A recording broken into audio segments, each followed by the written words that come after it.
ప్రియమైన దేవుని వాళ్ళారా, ఇక్కడ చూడండి యాహన్ గారు రాసిన రెండవ పత్రిక మొదటి అధ్యాయం, ఒకటే అధ్యాయం ఉంటది. కానీ మొదటి వచనం చూసుకున్నట్లయితే, పెద్దనైన నేను ఏర్పరచబడినదైన అమ్మవారికి ఆమె పిల్లలకు శుభము చెప్పి వ్రాయినది. చూసారా? తర్వాత రెండవ వచనం. నేను మాత్రమే కాక సత్యమును ఎరిగిన వారందరును మనలో నిలుచుచు మనతో ఎల్లప్పుడుండు సత్యమును బట్టి మిమ్మును నిజముగా ప్రేమించుచున్నాను. పరిశుద్ధాత్ముడు మనలోకొచ్చేసారు. ఆ సత్యము యేసుప్రభు. ఆ సత్యము దేవాతి దేవుడు. చూసారా? పెద్దనైన నేను అంటున్నాడు.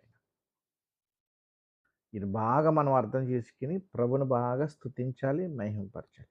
అట్టి కృప దేవుడు మనందరికి ఇచ్చును గాక.